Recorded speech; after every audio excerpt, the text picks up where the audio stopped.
मैं जैसे उदय प्रताप जी की चंद पंक्तियों से अपनी बात शुरू करूंगा। न मेरा है न तेरा है, ये हिंदुस्तान सबका है। नहीं समझी गई ये बात तो नुकसान सबका है।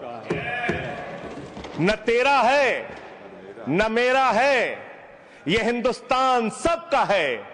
नहीं समझी गई ये बात तो नुकसान सबका है। जो आकर मिल गई इसमें वो दिखलाई नहीं देती, जो नदियां मिल गई इसमें वो दिखलाई नहीं देती। महासागर बनाने में मगर एहसान सबका है। महासागर बनाने में मगर एहसान सबका है। मान्यवर, हम लोग बचपन से एक शब्द सुनते आए, सरकार माई बाप।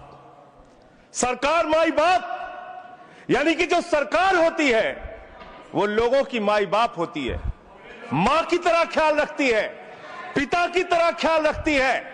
लेकिन अगर कोई सरकार अपने बच्चों को उसका गला घोटने पे उतारू हो जाए तो वो फिर सरकार निष्पक्ष सरकार नहीं है, नहीं है मान्यवर। वो सौतेली मां है, वो सौतेली मां है, उसका व्यवहार सौतेला है। और आज आप जो काम कर रहे हैं इस बिल के माध्यम से, आप बाबा साहब डॉक्टर भीमराव अंबेडकर जी के द्वारा लिखे गए संविधान की हत्या कर रहे हैं। और ये बात मैं इसलिए कह रहा हूं कि बाबा साहब डॉक्टर भीमराव अंबेडकर जी ने संविधान की धारा 26 में लिखा, धार्मिक मामलों के प्रबंधन की स्वतंत्रता, धार्मिक एवं धर्मार्थ उद्देश्यों के लिए संस्थाओं की स्थापना एवं रखरखाव करना, धर्म के मामलों में अपने स्वयं के मामलों का प्रबंधन करना, चल एवं अचल संपत्ति का स्वामित्व एवं अधिग्रहण करना तथा ऐसी संपत्ति का कानून के अनुसार प्रशासन करना। यह अधिकार आपने नहीं दिया, यह अधिकार किसी भारतीय जनता पार्टी के लोगों ने नहीं दिया। यह अधिकार बाबा साहब डॉक्टर भीमराव अंबेडकर जी के द्वारा लिखे गए भारत के संविधान ने दिया मानकर। और आप उस संवैधानिक अधिकार को छीन रहे हैं एक गैर संवैधानिक बिल लाके। क्या क्या लिखा इस कानून के अंदर आपने, किस तरीके से आपने इस संविधान की हत्या करने का काम किया। आप बड़ी बड़ी बातें कर रहे हैं। ये सरकार कह रही है कि ये कानून हम मुसलमानों के भले के लिए आ रहे हैं। जब मैं आपसे सुनता हूं तो मुझे लगता है कपिल शर्मा कॉमेडी सर्कस में बोल रहा है। आप मुसलमानों का भला कर रहे हैं, आप मुसलमानों का भला कर रहे हैं। दोनों सदन में एक भी सदस्य, दोनों सदन में सिर्फ एक सदस्य गुलाम अली को छोड़ के एक भी सदस्य आपका मुसलमान नहीं है। आप मुसलमानों का भला कर रहे हैं, आप मुसलमानों का भला कर रहे हैं। पूरी सरकार में एक मंत्री आपका मुसलमान नहीं है, आप मुसलमानों का भला कर रहे हैं। दो नेता अपने घरों में आपने बैठा दिया, मुख्तार अब्बास नकवी, शाहनवाज हुसैन, दोनों की राजनीति आपने खत्म कर दी। आप मुसलमानों का भला कर रहे हैं, आप मुसलमानों का भला कर रहे हैं, आप मुसलमानों का भला कर रहे हैं। अरे सुनना सीखो, सुनना सीखो पहले। मान्यवर, मैं इनके इस कानून में क्या क्या लिखा हुआ है, क्या क्या कहा है इन्होंने। बैठ जाए कृपया, गुलाम अली जी बैठ जाए। धार्मिक संपत्तियों को यह बिल कब्जा करने की नापाक कोशिश है। इतनी और धार्मिक संपत्तियों को सदन में इतनी कब्जा करने के लिए सदन में इतनी शांति है कि आराम से आप बोलोगे तो आराम से बोल रहा हूं सर। हाँ। आप बैठे हैं तो आपको देख के वैसे ही आराम आ जाता है। आपको देख के मैं वैसे ही आराम में रहता हूं सर। आप जब है आपका संरक्षण है तो आराम से ही बोल रहा हूं। बोलिए। मान्यवर, धार्मिक संपत्तियों को कब्जा करने की एक कोशिश है। इसलिए इस बिल पर न हिंदू को खुश होना चाहिए, न सिख को खुश होना चाहिए, न ईसाई को खुश होना चाहिए, न जैन को खुश होना चाहिए, न बौद्ध को खुश होना चाहिए, क्योंकि नंबर सबका आएगा। और आज वक्फ की संपत्तियां कब्जा करके आप अपने दोस्तों को देंगे, कल गुरुद्वारे की संपत्तियां कब्जा करके आप अपने दोस्तों को देंगे, फिर चर्चों की संपत्तियां कब्जा करके आप अपने दोस्तों को देंगे, फिर बौद्धों की संपत्तियां कब्जा करके आप अपने दोस्तों को देंगे, फिर जैनों की संपत्तियां कब्जा करके आप अपने दोस्तों को देंगे, फिर मंदिरों की जमीनें कब्जा करके आप अपने दोस्तों को देंगे। आप तो वो लोग हैं जिन्होंने प्रभु श्री राम के मंदिर में भी घोटाला किया, मान्यवर, प्रभु श्री राम के मंदिर के जमीन में घोटाला किया। मैं कागज दूंगा सर, मैं कागज दूंगा। कर दिया मैंने। ये लोग राम मंदिर में घोटाला करने वाले लोग हैं, राम मंदिर की जमीन का चंदा खाने वाले लोग हैं सर। ये लोग 2 करोड़ की जमीन 5 मिनट में 18 करोड़ में बेची सर इन लोगों ने। 16.5 करोड़ का घोटाला किया, 18.5 करोड़ में जमीन बेची। ये राम मंदिर में घोटाला करने वाले लोग हैं सर। मान्यवर, अरे प्रभु श्री राम के नाम का पैसा खाते हो तुम लोग। अरे बैठ जाओ, राम मंदिर का पैसा खाते हो। अरे राम मंदिर में घोटाला करते हो, बैठो। अरे राम मंदिर का चंदा खाते हो। अरे चंदा चोरो बैठो, चंदा चोरो बैठो, चंदा चोरो बैठो, बैठो चंदा चोरो, चंदा चोरो बैठ जाओ।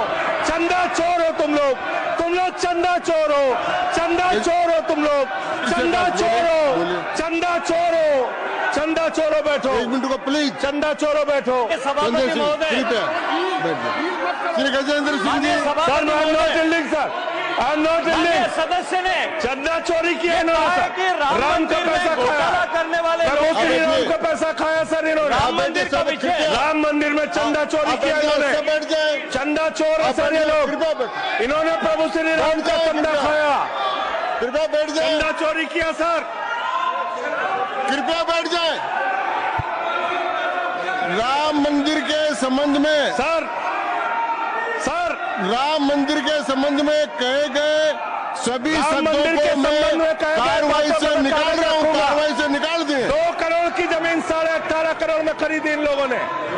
2 करोड़ की जमीन अयोध्या में 18.5 करोड़ में खरीदी।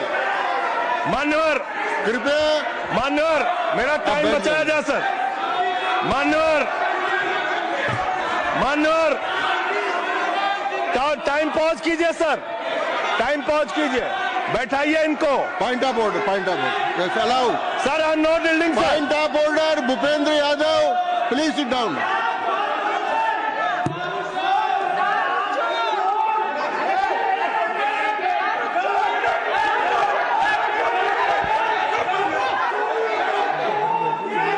भाई पॉइंट ऑफ ऑर्डर मैंने दिया, आप जाइए स्थान पर, कृपया अपने स्थान पर जाएं।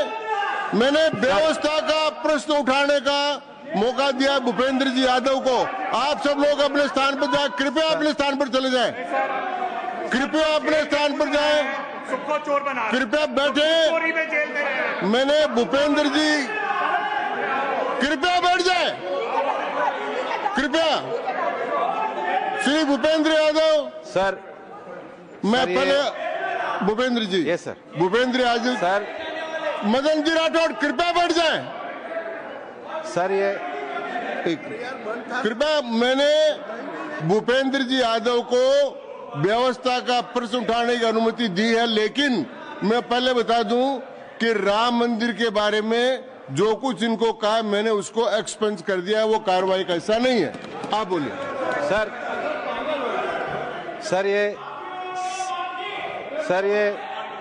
सर ये सदन का उच्च सदन है। रूल में बता देता हूं, रूल 238 और 240। आप 238 और 240, 238 and 240, you read it sir. There are sir 2 rules है, 238, 240। मेरे को बुक की जरूरत नहीं है। हाउ टू स्पीक ये 238 है सर। 240 बड़ा इंपॉर्टेंट है जी सर। कोई भी सदस्य अगर इररिलेवेंट बोलता है, अगर तो ये चेयर की पावर है कि उस सदस्य को रोक सकते हैं। जो विषय डिबेट से जुड़ा हुआ नहीं है, जो विषय सदन से जुड़ा हुआ नहीं है, इररिलेवेंट विषय को आपको रोकने का अधिकार है। जो सदस्य संजय सिंह जी बोल रहे थे वो इररिलेवेंट है। तीसरा एक और विषय सर, 238 में बोलने के बाद जो असंसदीय शब्द है, किसी भी पार्टी के बारे में, किसी के बारे में जो असंसदीय शब्द है वो बोले गए हैं, तो उसकी भर्त्सना भी हाउस पूरी तरीके से करता है, माननीय हटाता है। माननीय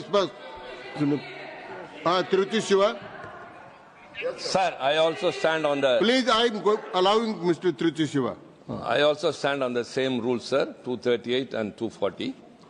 You didn't quote 238. You remember 240, but 238 you are well versed, I know, but you are not quoted. Nothing refer, only the rule number. Yes, yes. refer to any matter of fact on which a judicial decision is pending. No. Make a personal charge against a member. No. Please. What is? Please. Kindly listen. Hello, please. I'm on a point of order. I'm on a point of order. I'm on a point of order. Point of order आपने allow किया है। What is that? Point of order आपने allow किया है। Rule 240. बैठ जाए। Sir, सुन ले एक बार। sir. मैं एक निर्णय मुझे करना, आप तो सुन तो लें। आप बैठे। Mr. Vice Chairman, only 240. 240 which is मैंने quoted, दोनों say- 238, Sir, sir. 240 दोनों देख लिए। Please, sir. हाँ। Rule 240 says, the chairman, after having called the attention of the council to the conduct of a member who persists in irrelevance or in tedious repetition, you didn't call, sir. Whether it is irrelevance or repetition has to be decided by the chair. So, the chairman, आप सुनो ना भाई, please. hello, please. I am speaking to the chair. Please तो I am speaking to the chair. इधर देखिए ना। Sir, it is we leave it to your discretion and Yes. decision, sir. Yes. And not it is repetition or irrelevance can be decided by any other member, sir. Only you, sir. Okay, thank you. मैंने श्री भूपेंद्र जी यादव ने 240 में ये और है कि अगर कोई दूसरा सदस्य भी किसी सदस्य के इरिलेवेंट डिबेट को सपोर्ट करता है तो उसको भी डिबार करना चाहिए, आपको शिवा को भी करना चाहिए। अब एक सेकंड, मेरी व्यवस्था यह है कि 238, 240 के अंतर्गत मैंने ऑलरेडी जो असंसदीय सब थे वो और राम मंदिर के बारे में, क्योंकि ये विधेयक की परव्यू में नहीं आता है, इसलिए मैंने राम मंदिर के बारे में इनके लगाए गए इलेक्शन और असंसदीय शब्दों को कार्रवाई से निकाल दिया। धन्यवाद। मान्यवर, आपने कहा कि इससे आप पिछड़े मुसलमानों का भला करने जा रहे हैं। सुनने में बहुत अच्छा लगता है कि आप पिछड़े मुसलमानों का भला करने जा रहे हैं। आपने इसमें कहा कि आप महिलाओं का भला करने जा रहे हैं। सुनने में बहुत अच्छा लगता है कि आप महिलाओं का भला करने जा रहे हैं, लेकिन ये सरकार और यहां पे इस समय मंत्री जी नहीं है, मैं उनसे पूछना चाहता हूं, आप देश को और सदन को गलत जानकारी क्यों दे रहे हैं? मानवर, 2013 के वक्फ बिल में जो भारतीय जनता पार्टी की सहमति और सहयोग से पास हुआ, उसमें भी महिलाओं के लिए आरक्षण था। मना कर दीजिए कि नहीं था, मना करिए कि हम गलत बोल रहे हैं। मानवर, मंत्री जी ने कहा 1 करोड़ सुझाव आया। मैं आपसे पूछना चाहता हूं, कितने करोड़ ईमेल आए, कितने करोड़ पत्र आए, कितने करोड़ सुझाव आए? पूरे देश को जानकारी दीजिए और मैं आपको दावे के साथ कह सकता हूं, जब पूरा सच सामने आएगा तो देश को पता चलेगा कितने लोग इस बिल के विरोध में थे, कितने लोग इस बिल के समर्थन में थे। मैं जेपीसी का सदस्य था मानवर, मैं कह रहा हूं आपसे लाइए। और आप पिछड़े मुसलमानों का भला करना चाहते हैं? मैं आपसे हाथ जोड़कर निवेदन करता हूं, विनती करता हूं, और हमारे जो मित्र उधर भी हैं, अगर आप मेरी बात से सहमत हैं तो समर्थन करना। समाज में छुआछूत को, बीमारी को मिटाने के लिए चलिए उठाते हैं कदम, और अगले सत्र में एक बिल लेके आइए। जितने भी हिंदुओं की कमेटियां हैं, ट्रस्ट है, बोर्ड है, उन सारे ट्रस्ट और कमेटियों में 80% आरक्षण दलित, आदिवासी और पिछड़े हिंदुओं को दीजिए। मैं समर्थन करूंगा आपका, माला पहनाऊंगा आपको। आप पिछड़ों का भला करने की बात करते हैं, आप दलितों का भला करने की बात करते हैं। आपकी मातृ संस्था आरएसएस 100 साल तक आपने एक भी दलित, पिछड़ा और आदिवासी, एक भी महिला को आज तक आरएसएस का प्रमुख नहीं बनाया। आप दलितों और पिछड़ों और आदिवासियों की आरएसएस के बारे में भला करने की बात करते कर हैं। दीजिए। माननीय, इस बिल में क्या लिखा है? आप जो भी बातें इस विधेयक के अलावा बोलेंगे उन सबको मैं एक्सप्लेन सर, ये करूंगा। क्या सच नहीं है? क्या ये सच नहीं है? सर, मेरा टाइम रोका जाए। और सर, बिल के बारे में बात करते हैं माननीय मंत्री जी ने कहा, आज आप इस बिल को पास कर रहे हैं, आज आपका सीना चौड़ा हो रहा है, आपको लग रहा है एक धर्म के अधिकार को आप छीन रहे हैं। नहीं, कल को आप सभी धर्मों की धार्मिक संपत्तियां छीन के आप अपने दोस्तों का देने का काम करेंगे। मैं फिर इसको दोहरा रहा हूं और फिर इसको कह रहा हूं कि आप ये करेंगे, धार्मिक संपत्तियों के कब्जा करने का काम करेंगे। और किसी गलतफहमी में मत रहिए। आपको लोकसभा के चुनाव में मात्र 36% वोट मिला है। इस देश की 64% आबादी आज भी आपके खिलाफ है, आज भी आपके खिलाफ खड़ी है। किसी गलतफहमी में मत रहिए। बड़ी बड़ी सत्ता उखड़ गई और चली गई। मान्यवर, आपने इसमें लिखा बिल के अंदर कि वक्फ कमेटी के अंदर गैर मुसलमान इसका सदस्य बन सकता है। आप क्या गुरुद्वारा कमेटी के अंदर गैर सिख को मेंबर बना सकते हैं? क्या ईसाई कमेटी के अंदर गैर ईसाई को सदस्य बना सकते हैं?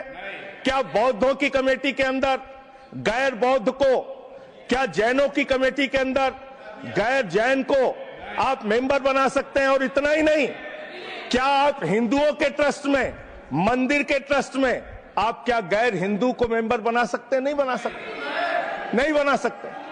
आप एक झूठ फैला रहे हैं देश भर में, देश भर में झूठ फैला रहे हैं। आप कह रहे हैं ये मैं पढ़ रहा हूं राम मंदिर का, सर, राम मंदिर ट्रस्ट। झूठ शब्द असंसदीय है, जो असंसदीय शब्द उनको निकाल दीजिए। सत्य से परे, सत्य से परे। सर, ये प्रभु श्री राम के मंदिर का ट्रस्ट, मैं इसका समर्थन करता हूं। नहीं, आप सर, मैं इसका समर्थन कर रहा हूं। ये सब्जेक्ट नहीं है सर, समर्थन कर रहा हूं। सुन तो लीजिए, आप कहे से नहीं सुनूंगा। डिस्ट्रिक्ट मजिस्ट्रेट प्रोसीडिंग में नहीं आएगा सर, मेरी बात तो बिल्कुल नहीं आएगा सर, मेरी बात सुन लीजिए। घनश्याम जी प्लीज, चेयरमैन साहब, district magistrate of Ayodhya will be ex officio trustee who will be a practicing Hindu. If the DM is not Hindu, then additional district magistrate will be an ex officio member of the trust. हम इसका समर्थन करते हैं sir. Hindu धर्म के trust में हिंदू को member होना चाहिए, आपने लिखा, हम इसका समर्थन करते हैं। लेकिन आप दूसरे धर्मों के ऊपर कह रहे हैं। कल को आप गुरुद्वारा कमेटियों में कहेंगे सिख नहीं, दूसरे धर्म के लोग इसमें आएंगे। कल को आप जैन कमेटियों में घुसड़ेंगे, बौद्धों की कमेटियों में घुसड़ेंगे। ये बात गलत है, ये पूरी तरीके से गलत है। और आज पूरे देश को आप बताइए, मान्यवर, पूरे देश को आप बताइए, 2009 में आपने अपना घोषणा पत्र जारी किया था, मैनिफेस्टो। ये मैनिफेस्टो आपका लेके आया हूं, ये तो आपका डॉक्यूमेंट है, मेरे घर नहीं बना। इस मैनिफेस्टो में लिखा है इन्होंने कि 2009 के मैनिफेस्टो में लिखा है कि वक्फ की जमीनों पर जो अवैध कब्जे हुए हैं, KR रहमान की कमेटी की रिपोर्ट के हिसाब से हम मुस्लिम धर्म गुरुओं के साथ बातचीत करके उसको खाली कराने का काम करेंगे। कितना दोहरा चरित्र है आपका। आपने कहा वक्फ की जमीनों को खाली कराने का काम करेंगे जिसपे कोई और कब्जा कर रखा है। मान्यवर, एक और बात, सुप्रीम कोर्ट के अंदर आप कह रहे हो कागज चाहिए, कागज चाहिए। मंत्री जी ने कहा कागज चाहिए। मंत्री जी, आपको कागज की बहुत जरूरत होती है, कागज आपको चाहिए। आपकी सरकार ने 2020 में, ये पूरे देश को देखना चाहिए, पूरे देश को सर, 2020 में मैं जेपीसी का मेंबर था, एक कागज वहां मिला में 2020 में सुप्रीम कोर्ट में। सर, आप, मेरी बात नहीं आ रही सर, मेरी बात नहीं आ रही। 2020 में मान्यवर, इस भारत की सरकार ने, मोदी जी की सरकार ने शपथ पत्र दिया सुप्रीम कोर्ट में। से क्या लिखा हुआ है? 99% वक्फ की संपत्तियां डिजिटाइज हो चुकी हैं। मुख्तार अब्बास नकवी साहब आपके मंत्री थे, उनका बयान है 100% वक्फ की संपत्तियां डिजिटाइज हो चुकी हैं। तो जब आप सारी संपत्तियां डिजिटाइज कर चुके हैं, सब कुछ ऑनलाइन कर चुके हैं वामसी पोर्टल में, सारे कागजात जांच चुके हैं, तो क्या आप फसाद कराने के लिए फिर से कागज मांग रहे हैं? फसाद कराने के लिए आप फसाद कराने के लिए कागज मांग रहे हैं। आप फसाद कराने वाले हिंदू हैं, हम सौहार्द फैलाने वाले हिंदू हैं। यह बुनियादी फर्क है, यह बुनियादी फर्क है आप में। आप देश भर में फसाद, नफरत, लड़ाई, झगड़ा कराने का काम करते हैं। मान्यवर, मैं अंत में आप लोगों से सिर्फ एक ही बात कहना चाहता हूं कि आज सच्चर कमेटी की रिपोर्ट की बात कही गई और कहा गया 12,000 करोड़ की आमदनी हो सकती थी। एक सुझाव मैं पूरे सदन की तरफ से इस सरकार को देना चाहता हूं। 12,000 करोड़ की आमदनी की चिंता है वक्फ की, करोड़ों मुसलमानों की चिंता है आपको। एक अपने दोस्त को पकड़ के लाइए, नीरव मोदी को 20,000 करोड़ वसूलिए, 12,000 करोड़ वक्फ को दीजिए, 8,000 करोड़ अपने पास रखिए। 8,000 करोड़ का आपको मुनाफा होगा, 12,000 करोड़ वक्फ को दे दीजिए, करोड़ों मुसलमानों का भला हो जाएगा। मान्यवर अंतिम बात कह के आपने कहा सच्चर कमेटी की रिपोर्ट से 12,000 करोड़ की आमदनी की बात कही गई है। अर्ध सत्य मत बोलिए, पूरा सत्य बोला कीजिए, सुविधाजनक सत्य मत बोलिए, पूरा सच बोला कीजिए। मंत्री जी, इसमें लिखा हुआ है सच्चर कमेटी की रिपोर्ट में कि भारत की सरकार ने, राज्यों की सरकार ने अलग अलग राज्यों में अलग अलग जगहों पे 365 वक्फ की संपत्तियां कब्जा कर रखी हैं। आप उसके बारे में नहीं बताते, आप अर्ध सत्य बोलते हैं। मैं तो जेपीसी का मेंबर रहा हूं, मुझे सब पता है। तो इसलिए मान्यवर, आप फैला रहे हैं झूठ, ट्रिब्यूनल के फैसले, बस खत्म सर, खत्म। असत्य, सत्य से परे मान्यवर, सत्य से परे मान्यवर। ट्रिब्यूनल के लिए आप कह रहे हैं उसको अपील नहीं की जा सकती। हाई कोर्ट का फैसला ट्रिब्यूनल के फैसले के खिलाफ आया है, सुप्रीम कोर्ट का फैसला ट्रिब्यूनल के फैसले के खिलाफ आया है। आपने कहा 5 साल का प्रैक्टिसिंग मुस्लिम होना चाहिए। कैसे प्रैक्टिसिंग मुस्लिम तय करेंगे सर? आप क्या मुसलमानों के घर में सीसीटीवी का कैमरा लगाएंगे? कौन नमाज पढ़ रहा है, कौन नमाज नहीं पढ़ रहा है, कौन मुसलमान है, कौन मुसलमान नहीं है? आपने मान्यवर ऐसे प्रावधान इसमें रखे हैं जो बड़े अजीब हैं, जो अपने आप में ये बताते हैं कि आपकी मंशा सिर्फ देश में झगड़ा कराने की है, नफरत फैलाने की है, फसाद कराने की है। आपकी मंशा कहीं भी मुसलमानों का या किसी वर्ग का भला करने की नहीं है। बस एक अंतिम बात कह के अपनी बात समाप्त करूंगा। ये काम आपने देश के अंदर बहुत अच्छा शुरू कर दिया। आप एक काम करते हैं, देखो मुसलमानों को ठीक कर रहा हूं, दूसरी तरफ महंगाई बढ़ रही है, नुकसान हिंदुओं का। 94 लाख करोड़ रुपए शेयर बाजार में डूब रहा है, नुकसान हिंदुओं का। 11 लाख बच्चे स्कूलों से बाहर निकल गए, नुकसान हिंदुओं का। तो मुसलमानों को ठीक करने के नाम पर आप नुकसान देश के करोड़ों हिंदुओं का भी कर रहे हैं। इसलिए ये सब बातें करके देश में आप नफरत फैला के ये सब झगड़े फसाद के काम मत कीजिए। और अंत में आपसे एक ही बात कहना चाहता हूं, अभी भी वो मौका है इस बिल को जो गैर संवैधानिक है, जो बाबा साहब के संविधान के खिलाफ है, इसको वापस लीजिए। धन्यवाद। श्री